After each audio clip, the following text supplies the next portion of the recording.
Não, rapaz, se eu te contar que eu já trabalhei 18 anos no balcão da 25 de março, 18 anos. Mas você não ganhava dinheiro por lá? 25 de março? Muito mais do que na USP. Sério? Que isso, eu não cara? sei, mano. O que você fazia Você conhece lá? a 25 de março? Conheço, já ia lá com meu pai comprar peça de... Eu tinha uma loja com meu pai. Entendi, que de da hora. tecido. Ah, que foda. Tu vendia roupa ou só tecido pra manufatura? Tecido pra ser manufaturado. Entendi, que massa.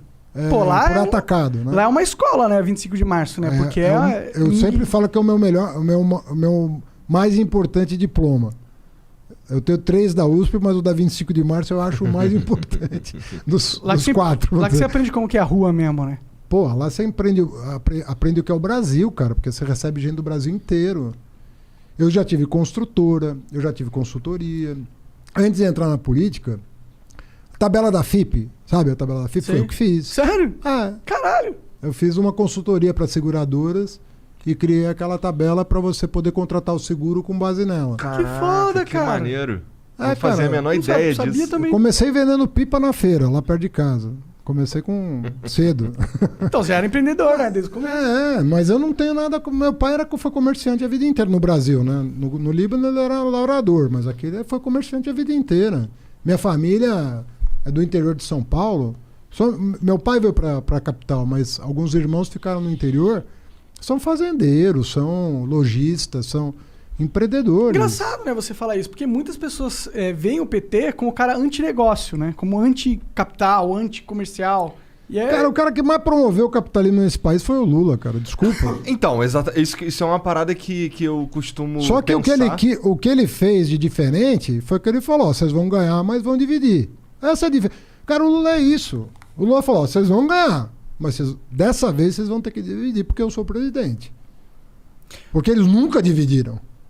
Nunca dividiram. Na época do regime militar, o Brasil cresceu pra caramba, cara. Depois do golpe. Sim. Cresceu, teve fase de crescimento. Pergunta se dividiu. Pergunta se educou. Pergunta se deu uma bolsa para um pobre estudando numa universidade. Não. Era tudo para meia dúzia, para um terço, né?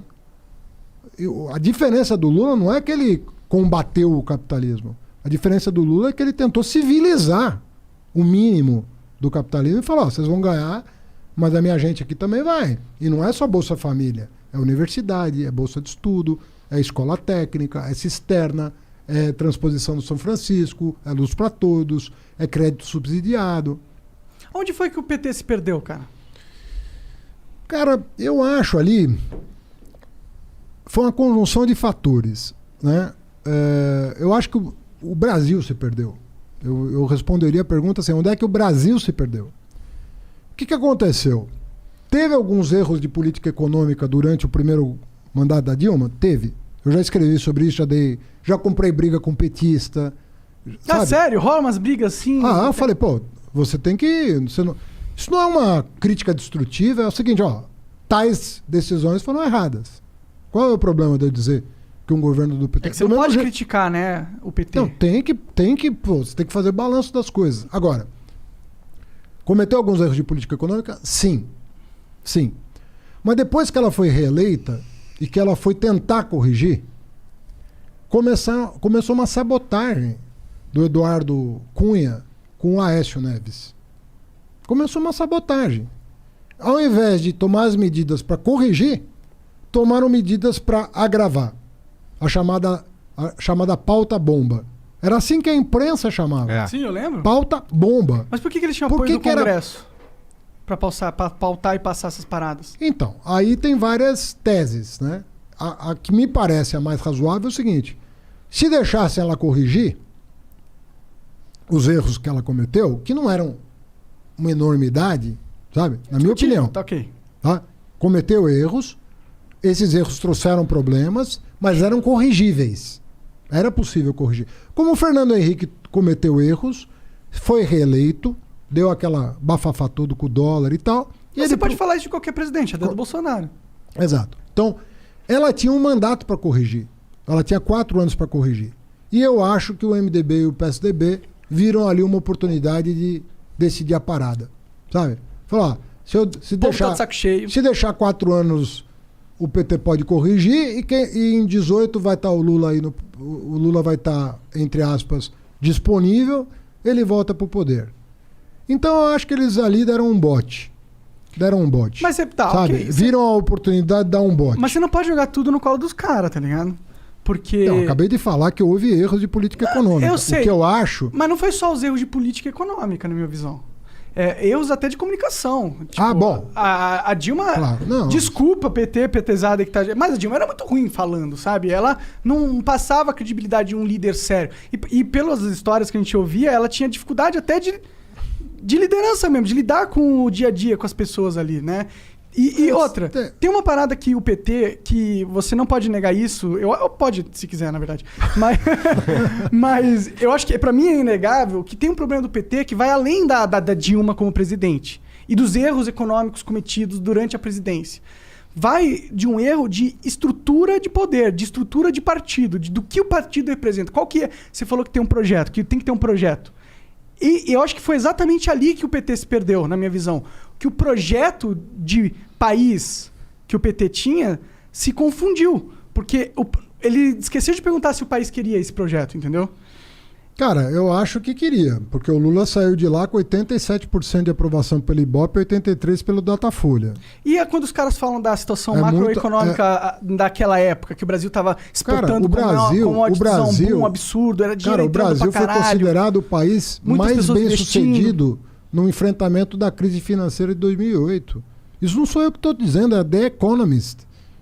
O Lula foi aplaudido em 2010, quando deixou a presidência, como um cara que enfrentou a crise de 2008 da maneira mais assombrosa possível. Desculpa ser chatão, mas aqueles caras... Tem um argumento que o que o Lula fez foi o seguinte, ele expandiu o crédito absurdamente. Sim. Então ele fez com que a disponibilidade... Não foi absurdamente, expandiu o crédito, mas não, absurdamente. Bom, o argumento que usa é que é absurdamente, porque é nocivo, a ponto que você cria um endividamento muito grande da população. O Brasil e depois ele não consegue pagar. É dos países que menos utiliza o crédito como alavanca, até porque os bancos são tão concentrados que a taxa de juro aqui pro tomador é um absurdo. Mas mesmo agora que a taxa de juro do governo tá baixa, vai num banco pedir empréstimo para você ver quanto você vai pagar. Mas eu lembro da época do PT, do Lula, que era pessoas conseguindo empréstimo para carro, empréstimo para casa, empréstimo para móvel, muito mais fácil do que hoje em dia. Compara com qualquer país desenvolvido. E eu vejo essas pessoas hoje e elas estão passando mal financeiramente. Porque elas contraíram muita dívida e hoje não tem dinheiro para pagar. Compara com qualquer país desenvolvido. O que alavanca o capitalismo é crédito. É produção, na minha visão. Mas e o que alavanca a produção? Novas ideias, investimento. E sem crédito? Meu amigo, sem crédito não se vai até a esquina no capitalismo. Mas o crédito é o combustível. Antes, para você pôr combustível, você tem que ter uma máquina. A máquina é muito mais importante do que o combustível. Não adianta você pôr crédito numa máquina que bebe combustível pra caralho. O que você vai fazer? Você vai estar colocando crédito numa máquina furada que no futuro não vai dar lucro. Mas primeiro, aí você está investindo vamos separar. Não é o crédito que move a economia. Vamos falar de dois tipos de crédito. Tem o crédito para o consumidor e tem o crédito para o produtor. São duas coisas completamente diferentes. Mas igualmente importantes. Igualmente importantes. Ou seja, se o cara, se o cara, por exemplo, consegue organizar a vida dele e faz caber a prestação dentro da renda dele, ele toca a vida com crédito. É ótimo para a economia, é isso? Mas não é isso que acontece com o brasileiro. Dada a nossa inteligência financeira, que é baixíssima. Cara, você não tinha um problema grave. Você veio a ter problema depois que a crise se instalou. 50% das famílias estão endividadas hoje. Agora, mas não estavam. Não estavam. Eu não estou negando coisas que você está falando, até porque a gente não precisa concordar em tudo. Claro. Né? E a gente também dá pesos específicos diferentes para os problemas que a gente reconhece. Mesmo quando você fala, não, tinha um problema de comunicação, mas qual é o peso disso na tragédia que aconteceu? O que eu acho, e isso não sou eu que estou dizendo, até o presidente do PSDB veio a público em 2018 reconhecer. Nós erramos, PSDB falando, nós erramos... Para mim é uma merda também, mas tudo bem. Não, nós erramos de fazer o impeachment, nós erramos de entrar no governo Temer, nós erramos de contestar o resultado eleitoral. Eles disseram isso. Ou seja, cara, a pior coisa para a democracia, que você fala, a democracia tem 1 milhão de problemas. Tem, mas de novo, vai fazer o quê? Vai fazer uma ditadura? Não. Então não tá em pauta isso, certo? Por mais que o Bolsonaro queira dar golpe, caramba, eu não acho que o brasileiro vai aceitar as provocações dele. Também não acho. Tá certo? Nós vamos lutar pela liberdade. Pô, liberdade é um negócio muito importante, cara. O fato da gente poder estar aqui e você poder falar qualquer coisa, o Igor poder falar qualquer coisa, e o cara que tá ouvindo poder Pensar formar o qualquer juízo coisa e dele, falar pensar qualquer coisa. Pô, essa é a graça toda. Mas não é bem verdade isso no Brasil, né? Não, mas é cada vez mais. 10 anos atrás você não estaria aqui Claro. com esse programa, Claro. entendeu? Com certeza. Então, na ditadura você não estaria aqui falando o que você está falando, você já estaria preso, cara. Com certeza. Estão tentando, você sabia, né? É sério, não tô brincando não. Tô sendo investigado pela DNARC. Pelo quê? Porque eu fumo tabaco orgânico ao vivo. Pois é, entendeu? Por isso Mas que eu falo, a gente não chegou numa liberdade de expressão que a gente gostaria ainda. não A gente não chegou, vive nesse país. mas você já estaria preso em outra... Não, tá melhor em do que a Arábia Saudita. Com certeza. É, tá melhor que a ditadura brasileira, com certeza. É, de muitos anos atrás, sim. Não é tanto assim. Quantos Para um anos? país é pouca coisa. Não, eu 85 sei. acabou. Eu sei, mas tipo... É pouca coisa. Mas o Brasil comparado ao mundo, né? É que a gente tá num mundo globalizado agora. Não, a gente não, Nós estamos não menos tem do como que a gente... nós deveríamos. Não tem como se Nós não comparar com a temos gente do inserção, passado. nós não temos inserção hoje.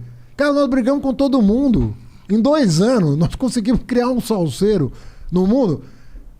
Você deve conhecer alguém que está fora do Brasil, da sua confiança. Liga para esse cara, ou manda um zap para ele, para não gastar interurbano, e fala para ele assim, como é que tá a imagem do Brasil aí? Não me pergunte em que país ele tá.